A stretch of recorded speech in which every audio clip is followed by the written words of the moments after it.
بسم اللہ الرحمن الرحیم۔ السلام علیکم معزز خواتین و حضرات، میں ہوں مجاہد خان تاثیر اور یہ ہے الف پوڈ کاسٹ۔ آج ہمارا یہ پہلا پوڈ کاسٹ ہے اور اس میں ہمارے سر شریک ہیں مفتی فہد خلیل احمد صاحب، اور فہد خلیل احمد صاحب سے ہماری گفتگو ہوگی۔ بہت ساری موضوعات ہیں، کوئی مخصوص موضوع نہیں ہے ہمارا جن پر ہم نے آج گفتگو کرنی ہے۔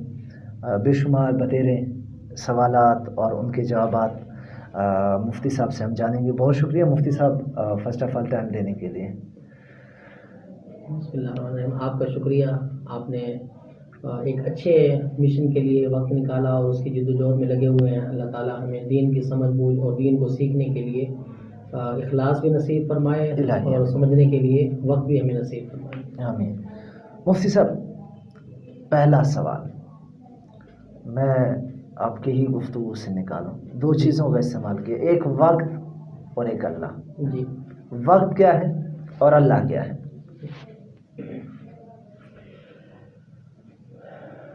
سب سے پہلے ہم اس بات میں اپنے پروردگار، اپنے رب، اپنے اللہ کی طرف آتے ہیں۔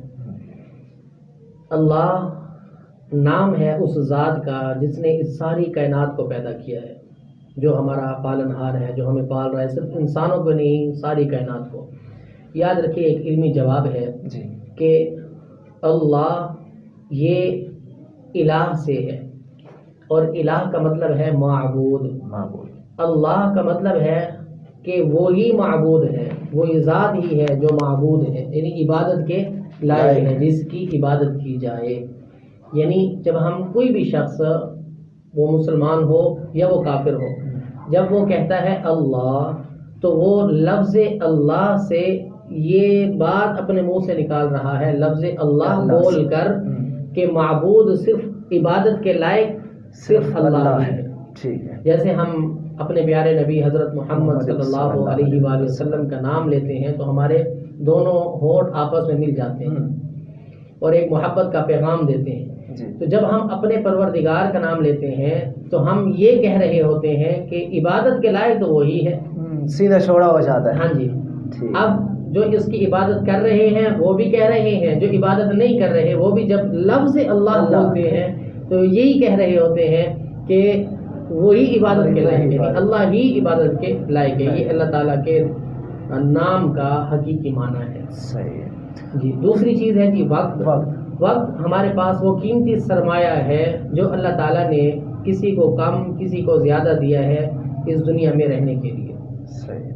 اچھا مفتی صاحب، اللہ کی ذات کی جب بات آتی ہے، ہم 1400 سال پیچھے اگر چلے جائیں تو مشرکین مکہ بھی جو ہے اللہ کی ذات کو مان رہے تھے، لیکن ان کے ساتھ شریک کر رہے تھے۔ آج بھی ہم ہندو مت کو دیکھتے ہیں تو وہ اللہ کی ذات کو مانتے ہیں۔ سنسکرت میں ایشور نام دیا گیا ہے، ایشور کا مندر ہم پوچھتے ہیں، ایشور کا مندر نہیں ہے۔ ایشور کے لیے جب وہ اشارہ کرتے ہیں تو یوں ہاتھ اوپر کر کے اور نگاہیں اوپر چلی جاتی ہے، یعنی کوئی ذات موجود ہے، لیکن اللہ کی ذات کو یہ مان رہے ہیں۔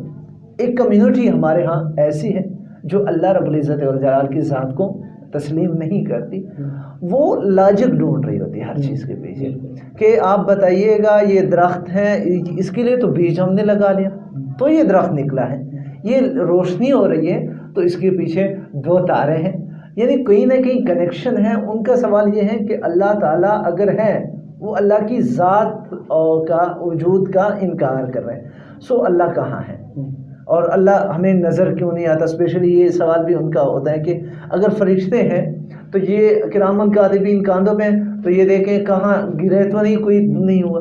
تو مفتی صاحب اس کا کیا جواب ہوگا؟ پیارے، یہ بالکل کوئی مشکل سوال نہیں، کوئی بڑا سوال نہیں ہے، بڑا سیدھا سادہ اور بہت دلچسپ سا اس کا جواب ہے۔ دیکھیے، جب انسان پوری کائنات کو صرف اپنی عقل پر رکھ کر چلتا ہے تو وہ اس قسم کے سوالات کرتا ہے۔ میں سمجھ جاتا ہوں آپ کو۔ ٹھیک ہے۔ مثال کے طور پر جیسے انسان یہ سمجھتا ہے کہ جس طرح میرے 2 ہاتھ ہیں، میری زبان ہے، میری آنکھیں ہیں، یہ انسان کے اندر جب اس کی سوچنے کی سطح صرف اس کی انسان کی اپنے وجود تک رہ جاتی ہے تو پھر باقی کائنات کے متعلق اس کے سوالات یہیں تک ہی محدود ہو جاتے ہیں. میری بات کو تھوڑا سا سمجھیے گا. ایک چھوٹا بچہ ہے نا گھر میں, وہ دیکھتا ہے اپنی امی کو کہ وہ کپڑے استری کر رہی ہے, تو بچہ کہتا ہے کہ اب امی نے کپڑے استری کر لیے, لہٰذا اس گرم استری میرے ہاتھ میں دے دی جائے, اب میں کپڑے استری کروں. تو ماں اس کو روکتی ہے. اب وہ بچہ کہتا ہے کہ تم خود تو اس استری کو استعمال کرتی ہو, مجھے کیوں نہیں کرنے دیتی. تو اس کی امی کہتی ہے کہ یہ بچہ چھوٹا ہے, اس کی ذہنی سطح بھی چھوٹی ہے, وہ ظاہری دیکھ رہے ہیں. جی, وہ ظاہر کو دیکھ رہا ہے کہ جیسے امی استعمال کر رہی ہے مجھے بھی یہ کرنا چاہیے. ٹھیک ہے. آپ نے دیکھا ہوگا, ہم نے دیکھا ہے کہ بچوں نے اپنے ہاتھ جلایا ہوتا ہے. کیوں؟ اس کی امی بتاتی ہے کہ میں روٹی پکا رہی تھی اور میں اٹھ کے گئی ہوں, پیچھے میرا بچہ آیا اور اس نے توے کے اوپر آ کے ہاتھ رکھ دیا. امی نے بھی رکھا ہوا تھا, میں بھی رکھوں, اس کا ہاتھ جل گیا. تو بچے نے اپنے لیے کام تو تجویز کیا, لیکن اس کی سوچ اس سوچ تک نہیں پہنچی جو ایک بڑے کی سوچ ہوتی ہے. ہم کہہ سکتے ہیں محدود سوچ, ایک وقت میں ایک دائرے میں سوچنا. ٹھیک ہے, ویری گڈ. بالکل اسی طرح جو لوگ اللہ کے بارے میں لاجک تلاش کر رہے ہیں, دلائل ڈھونڈ رہے ہیں اور کہتے ہیں کہ فرشتے نظر آئے, اللہ تعالیٰ میں نظر آئے, انہی لوگوں کی طرف اب آتے ہیں. یہ ان کی محدود سوچ ہے. ٹھیک ہے. کیوں؟ میں آپ سے سوال کرتا ہوں کہ جو 4 پاؤں والے جانور ہیں, ہم ان کو عام عرف میں بولتے ہیں چوپائے. کیا مطلب 4 پاؤں والے؟ میرا آپ سے سوال ہے کہ مجاہد خان, آپ مجھے یہ بتائیں کہ ان جانوروں کے ہاتھ کہاں ہیں؟ تو آپ مجھے کیا جواب دیں گے کہ ان کے ہاتھ اگر ہم فرض کریں تو وہ کون سے ہوں گے؟ وہ اگلے 2 پیر. ویری گڈ, وہ اگلے 2 پیر ہوں گے. پھر میں آپ سے سوال کروں کہ مجاہد آپ غلط کہہ رہے ہیں. کیوں؟ میرے ہاتھوں پر تو 10 انگلیاں ہیں, ان کی انگلیاں کیوں نہیں ہیں؟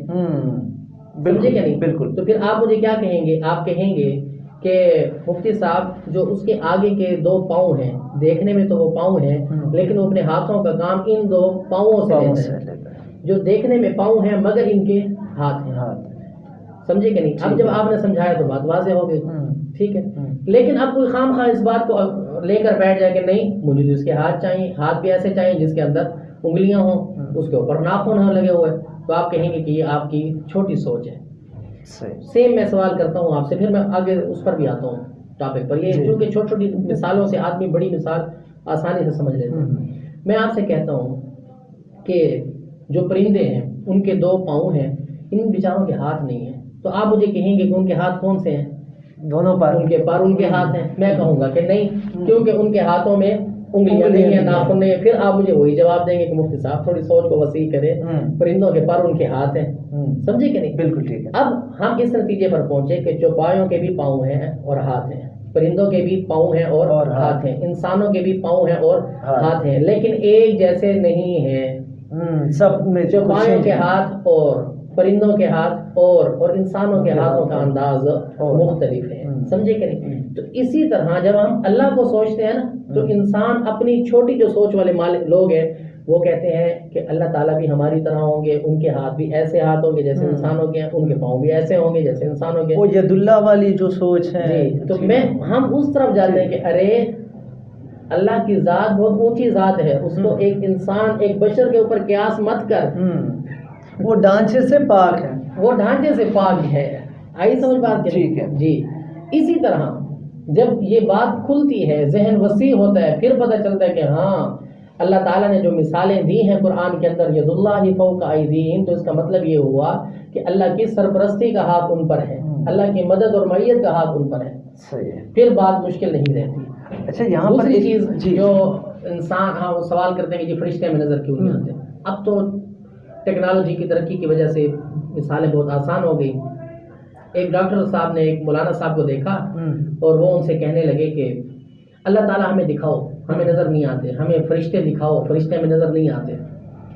تو مولانا صاحب جو تھے وہ اس ڈاکٹر صاحب سے کہنے لگے کہ میں علاج کے لیے اسپتال گیا ہوں اور یہ ڈاکٹر سارے ان پڑھ ہیں, یہ تو مجھے پڑھے لکھے نہیں لگتے. کیوں؟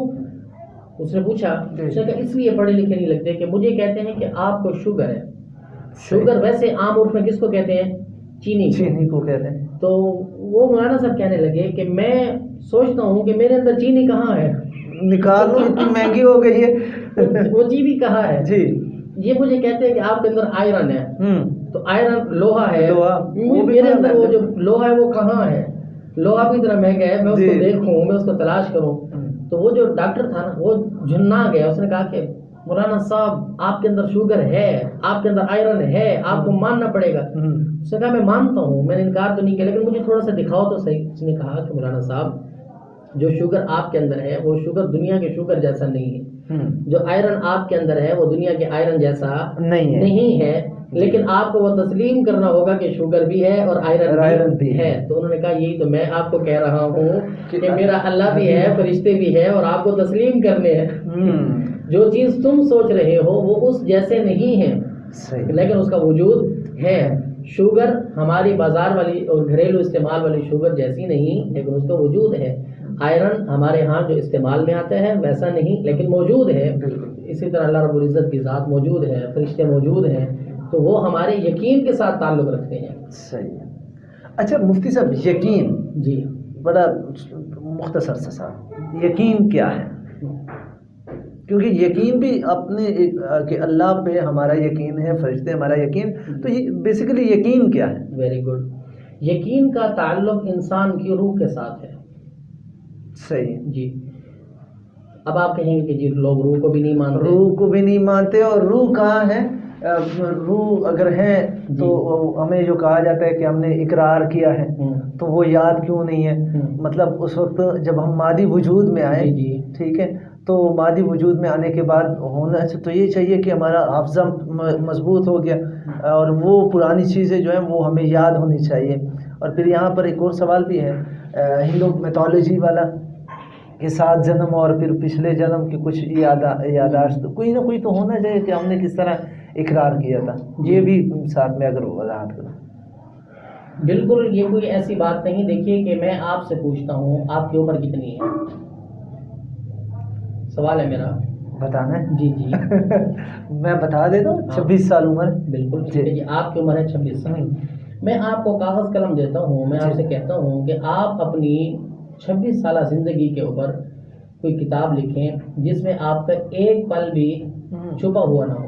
صحیح ہے. سمجھے کہ نہیں؟ کیونکہ آپ مجھے کہہ رہے ہیں کہ ہمیں روح کے زمانے کی چیزیں کچھ نہ کچھ تو یاد ہوتی ہیں، لیکن میں آپ سے یہ کہتا ہوں کہ آپ نے جب سے ہوش سنبھالا ہے تقریباً 5 سال سے لے کر آپ ایک دن کی ہسٹری مجھے لکھ کر 26 سال کی دیں تو آپ مجھے دے سکتے ہیں؟ ممکن ہی نہیں ہے. Very good. مجھ سے پوچھے کل کا کھانا بھی یاد نہیں. جب ہمیں دنیا کی چیزیں یاد نہیں، دنیا کے شعور کے بعد یاد نہیں، تو ہم کیسے اس زمانے میں چلے جائیں جو ہمارا ماں کے رحم سے بھی پہلے کا ایک زمانہ ہے، عالم ارواح کا. صحیح. جی ہاں، اس پہ جو ہم نے اقرار کیا ہے بے حیثیت مسلمان ہونے کے، چونکہ وہ اقرار قرآن میں درج ہے تو ہمیں وہ یاد ہے. اچھا مفتی صاحب، کیا وہ اقرار جو ہم نے کیا تھا کیا اس وقت شعور بھی تھا؟ ہاں جی بالکل. کیونکہ یہ اگر اقرار ہوا ہے تو اگر شعور بھی تھا، مطلب یہ فیصلہ انسان ہم کچھ چنیدہ بندے جو تھے انہی کا تھا، تو پھر یا خود اللہ تعالیٰ نے ہمارے اوپر اپلائی کیا کہ یہ بندے جو ہیں جی وہ جو اقرار تھا وہ سارے عالم ارواح سے تھا اور ان کے شعور کے ساتھ تھا. ٹھیک ہے جی، ان کی یاداشت کے ساتھ تھا وہ. سمجھے کہ نہیں؟ اس میں صرف ہم سے ایک وعدہ نہیں لیا گیا. ہم سے بہت ساری چیزیں وہاں پر ہم سے پوچھی گئیں مختلف اوقات کے اندر، لیکن وہ جو چیزیں تھیں جن کی یاداشت کا تعلق ہے وہ ہم یہ نہیں کہہ سکتے کہ دنیا میں آ کر کسی کو بھی یاد نہیں رہا. نہیں، دیکھیے انسان کی سوچنے کی جو صلاحیت ہے وہ اپنے اعتبار سے ایسے بھی ہمارے لوگ یہاں سے گزرے ہیں دنیا کے اندر اور آئندہ بھی آئیں گے جو اتنے جینیس تھے، اتنے سمجھدار تھے، ان کی ذہانت اتنی تیز تھی کہ انہوں نے وہ سب یاد دلایا. تو انہوں نے کہا کہ جس وقت اللہ تعالیٰ ہم سے یہ وعدہ لے رہے تھے، یہ اقرار لے رہے تھے، تو میری دائیں طرف فلاں روح تھی، میری بائیں طرف فلاں روح تھی، میرے سامنے فلاں روح تھی. اچھا، اس قدر انہوں نے بتایا ہے. یہ ساری باتیں درج ہیں. جیسے ایک وعدہ تو یہ ہے نا. دوسرا وعدہ جو حضرت ابراہیم علیہ السلام نے آواز لگائی تھی روحوں کی طرف حج کی، تو جس روح نے جتنی مرتبہ لبیک کہا اس کو اتنی مرتبہ حج کی سعادت نصیب ہوگی. ایک وعدہ تھا، اقرار تھا جو ان روحوں نے کہا اور پھر آج وہ پورا ہو رہا ہے. صحیح ہے. یعنی اس وقت شعور بھی موجود تھا اور اس وقت ہم یہ نہیں کہہ سکتے کہ یہ اپلائی ہوا تھا، بلکہ یہ انسانوں کی رضامندی سے سب نے اس کا اقرار کیا تھا. مفتی صاحب، ایک بات کہی جاتی ہے کہ یہ دنیا جو ہے وہ ایک بگ بینگ کا نظریہ ہے، اور یہی بگ بینگ جو ہے یہ میرے خیال میں اگر میں یوں کہوں کہ دنیا کے وجود میں آنے سے قبل لوح محفوظ میں جب قرآن موجود تھا تو اللہ تعالیٰ نے وہاں پر اس کی نشاندہی فرمائی تھی۔ ایک نظریہ، اب میں یہ نہیں کہوں گا کہ یہ کیوں کہا جاتا ہے قرآن میں موجود، میرا سوال یہ ہے کہ آخر کار جب قرآن میں یہ چیز موجود ہے، قرآن سائنس کا محتاج نہیں ہے لیکن سائنس قرآن کا محتاج ضرور ہے، کل بھی تھا، آج بھی ہے اور آئندہ آنے والے کال میں بھی ہوگا، ٹھیک ہے جی۔ تو ہم مسلمانوں کو اگر ہم دیکھتے ہیں تو ہم سائنس سے دور ہوتے جا رہے ہیں، اور اس کی ایک ظاہری صورت ہم یہ بھی دیکھ رہے ہیں کہ ہم قرآن سے بھی دور ہو رہے ہیں۔ تو جب ان تمام تر چیزوں سے ہم قرآن سے بھی دور ہو رہے ہیں، سائنس سے بھی، جدید ٹیکنالوجی وغیرہ چیزوں سے بھی دور ہو رہے ہیں، تو ہم اللہ رب العزت کے ان یعنی یہ جو سات زمین اور آسمان ہے اس میں غور و فکر کیا کر پائیں گے؟ یعنی جدید علوم کو ایکسیپٹ نہ کر کے، اور جدید علوم سے مراد اگر میں یہ کہوں کہ قرآن آج بھی جدید ہے، آج بھی پہلے نمبر پہ ہے، تو غلط میرے خیال میں نہیں ہے جی۔ مجاہد خان، پہلے تو آپ یہ بات اپنے ذہن کے اندر رکھ لیں کہ ہر چیز کا ایک دور گزرا ہے، بے شک، سمجھ آئی کہ نہیں؟ ایک میڈیکل کا ایک دور تھا ماں قبل کے اندر گزرا ہے، ترقی یہ نہیں ہوئی کہ بھئی شروع سے چلی آ رہی ہے، ہر چیز کا اپنا اپنا زمانہ۔ جیسے ہم علمی سطح پر یہ بات کہیں گے، ایک ٹائم تھا جب حدیث کے اوپر ریسرچ شروع تھی، ایک وقت تھا جب تفسیر پر ریسرچ شروع تھی، ایک وقت تھا جب فقہ کے اوپر ریسرچ تھی، اس کے اپنے اپنے ادوار ہیں، ایک ٹائم تھا جب تاریخ کے اوپر ریسرچ شروع تھی، سمجھے کہ نہیں؟ ہماری جب اصطلاح جب ہم بولتے ہیں، ہم کہتے ہیں کہ مفسرین کے زمانے میں، کیا مطلب کہ آج مفسرین نہیں ہے، یعنی محدثین کے زمانے میں، تو کیا مطلب آج محدثین نہیں ہے؟ ہم کہتے ہیں کہ مورخین کے دور میں، کیا مطلب کہ آج مورخین نہیں ہے؟ بالکل ہے، لیکن ایک ٹائم تھا، ایک وقت تھا دنیا میں آیا جب محدثین اس وقت عروج پر تھے، ایک ٹائم آیا جب مفسرین عروج پر تھے۔ اسی طرح آج زمین میں جہاں سے ہم آپ گزر رہے ہیں، یہ ٹائم ہے ٹیکنالوجی کا، بے شک، سمجھے کہ نہیں؟ ٹیکنالوجی عروج پر جا رہی ہے۔ جو لوگ اللہ تعالیٰ کی ذات کا انکار کرنے والے تھے، آپ 50 سال پہلے چلے جائیں، جن ممالک کے اندر اللہ تعالیٰ کی ذات کا ہی انکار تھا، آج ان ممالک میں سب سے زیادہ لوگ مسلمان ہو رہے ہیں۔ صحیح، سب سے زیادہ اسی ممالک میں لوگ کیا ہو رہے ہیں؟ مسلمان ہو رہے ہیں، اسلام کی طرف۔ اس کی ایک چھوٹی سی مثال میں آپ کو دے دیتا ہوں۔ آج بھی آپ یوٹیوب پہ چیک کریں، جی، ٹریننگ پہ جو جا رہا ہوتا ہے وہ مولانا ہی جاتا ہے، ٹریننگ پہ جو موجود ہے وہ مولانا ہوتا ہے، کوئی اور شخص نہیں ہمیں نظر آتا۔ اس کی وجہ کیا ہے کہ لوگ دین کی طرف آ رہے ہیں، الحمدللہ الحمدللہ جی۔ تو ہم دیکھ رہے ہیں کہ آئندہ آتے وقتوں میں کچھ عرصے کے بعد، یعنی جب ہم لوگوں کو بتائیں گے کہ لوگ اللہ تعالیٰ کی ذات کا انکار کرنے والے بھی اس دنیا میں گزرے ہیں، حضور صلی اللہ علیہ وآلہ وسلم کی امت میں گزرے ہیں، تو لوگ یوں ہمیں دیکھ رہے ہوں گے کہ پتہ نہیں کس صدی کی بات کر رہے ہیں، یہ بات کتنی پیچھے چلی جائے گی۔ جیسے آج سے کچھ عرصہ پہلے کوکاف کی کہانیاں ہوتی تھیں، بے شک بچے وہ پڑھتے تھے، امر یار کے قصے ہوتے تھے، داستانیں تھیں، وہ ختم ہو چکی ہیں۔ وقت نے بہت تیزی سے ایک پلٹی کھائی ہے اور وہ دوسری سمت پر چل گیا۔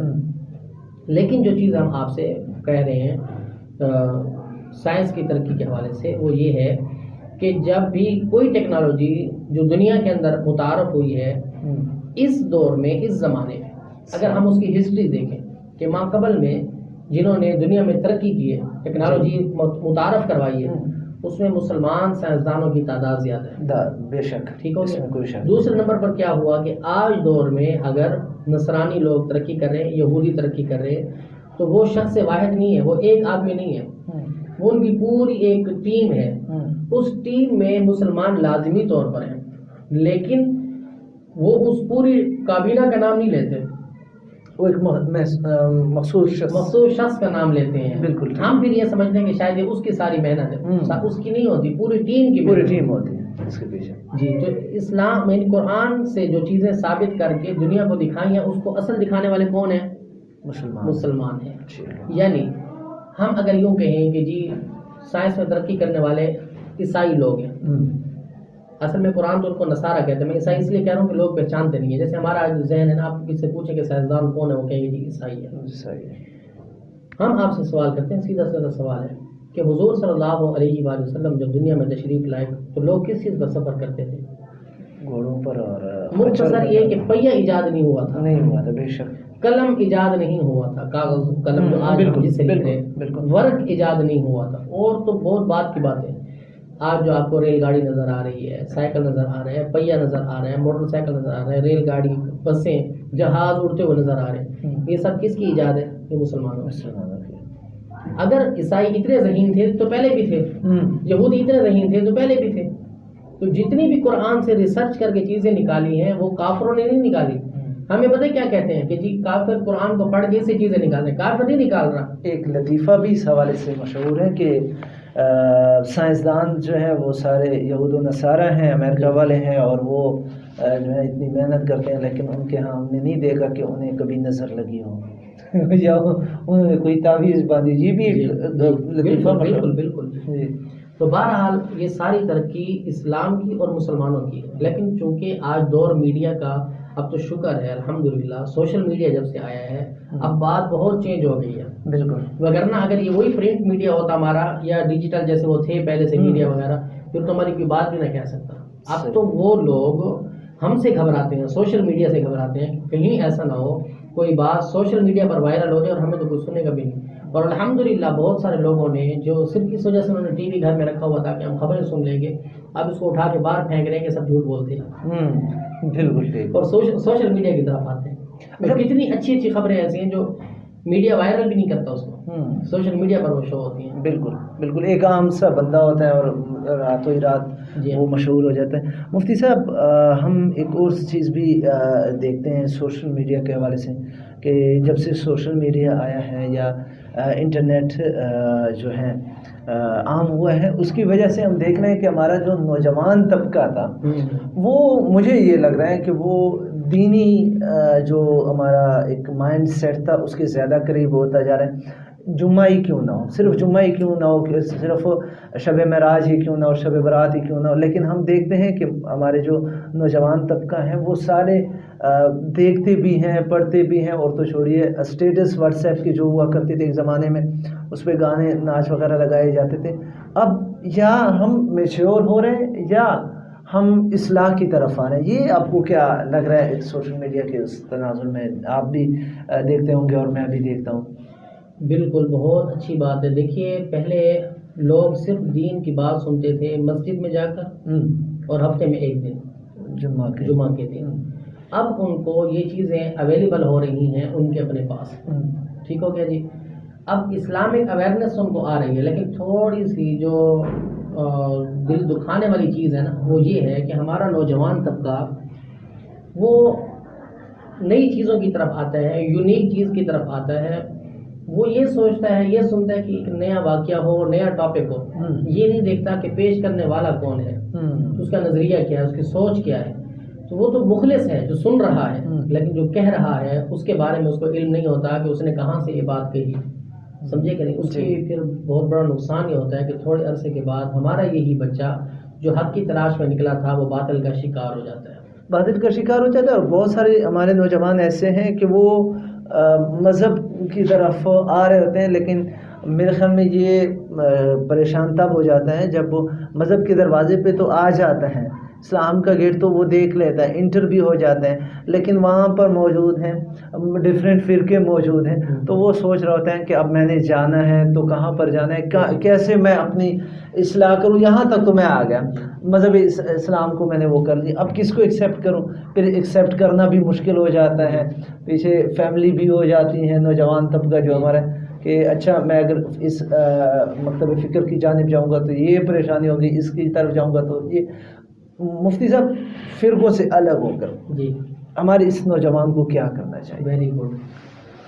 بھائی فرقوں سے الگ ہو کر ہمارے نوجوان کو تحقیق کا راستہ اپنانا چاہیے. ٹھیک ہے، تحقیق کرنی چاہیے، یعنی انہیں غور و فکر کرنی چاہیے. ایک آدمی دیہات سے آتا ہے، وہ بیمار ہے، جب وہ سٹی میں انٹر ہوتا ہے، وہ ہاسپٹل کے قریب چلا جاتا ہے، وہاں دیکھتا ہے کہ ایک مولانا صاحب عالم دین مسجد میں پڑھانے والے، وہ اس سے ملتے ہیں کہ آپ خیریت کیسے آئے.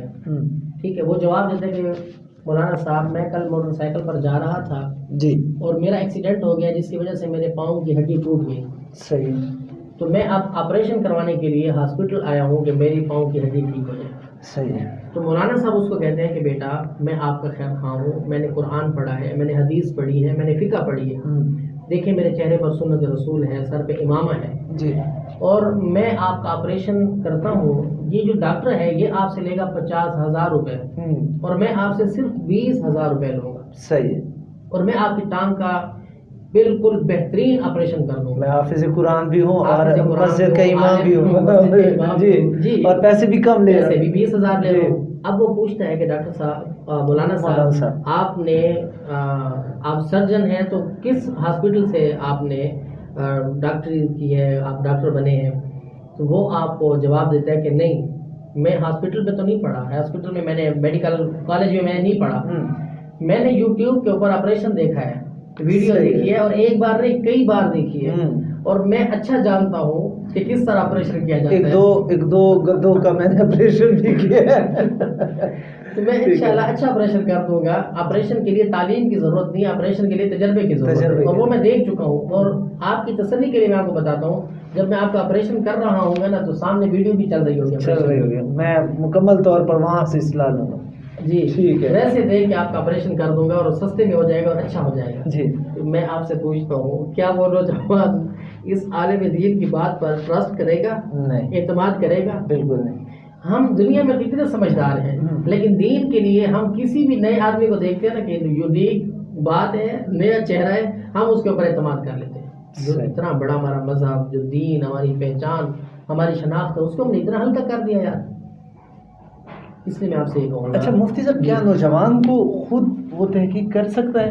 مطلب قرآن و حدیث میں کل کو اگر ہم دیکھ لیں کوئی نوجوان جو ہے وہ قرآن پاک کی تفسیر اٹھا کے لے آتا ہے اور آپ کیا کہیں گے کہ وہ بیٹھ جائیں اور عربی یا انہوں نے عربی سیکھی ہوئے اور قرآن مجید اٹھا لیا اور اس کو اپنے طور پہ سمجھنے کی کوشش کرے، تو کیا یہ اب صحیح رہے گا یا اس طرح وہ بگڑ جائے گا؟ یوٹیوب کے اوپر یہ گوگل پلے اسٹور کے اوپر آپ کو ملے گا فارما گائیڈ. جی اس میں جتنی بھی میڈیسن ہمارے پاکستان کے اندر چلتی ہیں نا تمام میڈیسن کی پوری رپورٹس ہیں. صحیح ہے. یعنی آپ کو میڈیسن بھی بتائیں گے، اس کا فارمولا بھی بتائیں گے، وہ کہاں بنتی ہے، سارا کچھ آپ کو بتائیں گے. اب کوئی شخص یہ کہے کہ میں کیوں کسی ڈاکٹر کے پاس جاؤں اور اس کو 500 روپے فیس دوں، 800 روپے 1000 فیس بھی دوں، اس کے کلینک کے باہر بیٹھ کے انتظار بھی کروں، اس نے پھر مجھے بھیجنا کہاں پہ ہے؟ میڈیکل اسٹور پہ. تو کیوں نہ میں فارما گائیڈ سے گائیڈ لے کر ڈائریکٹ وہاں چلا جاؤں اور جا کر اپنا علاج کرا. نہ ٹیسٹ کی ضرورت، نہ اپائنٹمنٹ کی ضرورت، نہ انتظار کی ضرورت، کچھ بھی نہیں ہے.